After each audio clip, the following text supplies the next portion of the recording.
మరో మంచి వ్యాసంతో మీ ముందుకు వచ్చేసింది మీ చామర్తి అరుణ ముటుకూరి.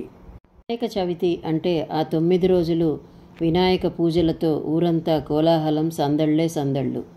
వినాయకునికి ఎంతో ప్రీతిపాత్రమైనది ఉండ్రాళ్ళు.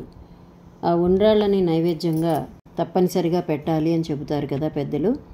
ఉండ్రాళ్లను మోదకాలు అని కూడా పిలుస్తూ ఉంటారు. ఆ మోదకాలతో ఒక తదియ ఉంది, మోదక తృతీయ లేదా ఉండ్రాళ్ల తదియ అంటారు. అదేమిటో, దాని కథ ఏమిటో, ఆ వ్రతం ఎలా చేయాలో తెలుసుకుందాం. స్త్రీలకు సౌభాగ్యాలనిచ్చే నోములు అనేకం పెద్దలు మనకి ఎప్పుడో చెప్పారు.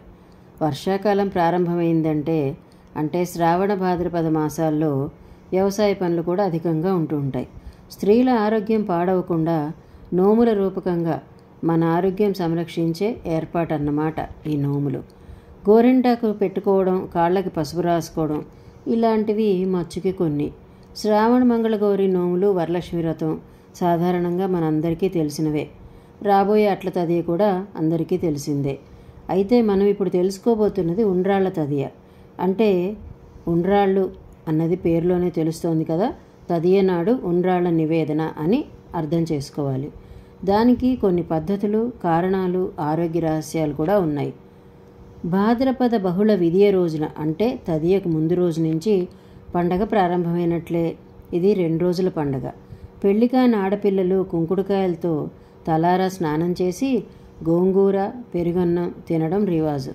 వేడి చేసే గోంగూర, చలవ చేసే పెరుగన్నం పిల్లల్లో చురుకుదనం, ఆకలి పెంచడం కోసమే. జుట్టు ఆరోగ్యం కోసం కుంకుడుకాయలన్నది ప్రత్యేకంగా చెప్పాల్సిన పనేం లేదు కదా. ఈ రోజుల్లో కుంకుడుకాయ అంటే తెలియని వారు కూడా చాలామంది ఉన్నారనడంలో ఆశ్చర్యం లేదండోయ్. ఆడపిల్లలు ఉయ్యాలలోగడం కూడా పరిపాటి. పెళ్ళైన స్త్రీలు గౌరీ పూజ తప్పకుండా చేస్తారు. ఆనక కథను చదువుకుని అక్షింతలు వేసి వాయనం ఇచ్చుకుంటారు. పొంగలి నైవేద్యంగా పెట్టి పల్లెల్లో వాయనం ఇక అన్నీ అమర్చుకుంటారు. 5 ముత్తైదువులకి ఇస్తారు వాయనం. 5 పూర్ణాలు కానీ, పచ్చి ఉండ్రాళ్ళు కానీ, 5 పోగుల తోరం, దక్షిణ, తాంబూలం వాయనంగా సమర్పిస్తారు. ఒక పళ్ళాన్ని గౌరమ్మకు నివేదిస్తారు వాయనంగా. వాయనం 5 ముత్తైదువులకు ఇవ్వడమే కాక 5కి భోజనం కూడా పెడతారు. భోజన సమయంలో 35,000 ఆకుల ముందు పిండితో దీపం పెట్టి కుంభవత్తి వెలిగిస్తారు. వెలిగించిన జ్యోతి కొండెక్కిన తర్వాత పిండి బెల్లం కలిసిన జ్యోతిని అంటే చలివిడిని ఆరగిస్తారు. పసుపు రాసిన 5 పోగులకు 5 ముడులు వేయాలి. ఈ ముడులను 3 పువ్వులు పెట్టి ముడివేసి మిగిలినవి 2 ఉట్టిగా ముడులు కూడా వేయవచ్చు. ఈ నోములో ముఖ్యంగా మోదకాలు అంటే ఉండ్రాళ్ళని ఇందాకే చెప్పుకున్నాం కదా, దీనికి మోదక తృతీయ అనే పేరు కూడా అందుకే వచ్చింది. ముత్తైదువకు చేతికి చుట్టాలి తప్ప ముడి వేయకూడదు. హిందూ సంప్రదాయంలో నోములకి, వ్రతాలకి చాలా ప్రాధాన్యత ఉంది. ఉండ్రాళ్ల తద్ది నోము స్వయంగా శివుడే పార్వతికి చెప్పాడు అని వినికిడి. ఇక ఈ వ్రత కథను తెలుసుకుందామా? ఒకానొక దేశపు రాజుని తన సౌందర్యంతో వలలో వేసుకుందట ఒక వేశ్య. అయినా ఆ రాజు ఆమె మంచి కోరి ఉండ్రాళ్ల తద్ది చేయమని చెప్తే అహంకారంతో ఆమె తిరస్కరించింది.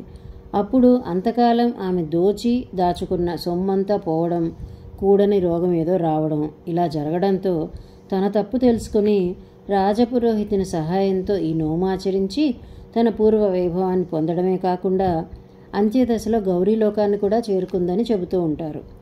ఉయ్యాలలూగిన తర్వాత తల్లులు తమ కూతుళ్ళకి ఉండ్రాళ్ళిచ్చి ఇద్దరూ కలిసి వేరే తల్లి కూతుళ్ళకి కూడా ఇస్తూ ఉంటారు. అలా ఒకరినొకరు ఇచ్చిపుచ్చుకున్నాక ప్రతి నమస్కారాలు చేసుకుని ఆనందంతో మరలుతారు. పూర్వకాలం స్త్రీలు ఉద్యోగాలు చేయడం ఉండేది కాదు కాబట్టి స్త్రీల ఆరోగ్యం పట్ల బాగా అక్కర చూపిస్తూ సమయం సహకరించడం వల్ల ఇలాంటివన్నీ ఆచారంగా పెట్టారు. చాలా నోములు, వ్రతాలు ఈ రోజుల్లో తల్లులకే తెలియవు, పిల్లలకి తెలియాలి అనుకోవడం మన మూర్ఖత్వం. అది మోదక తృతీయ వ్రత కథ. ధన్యవాదాలు.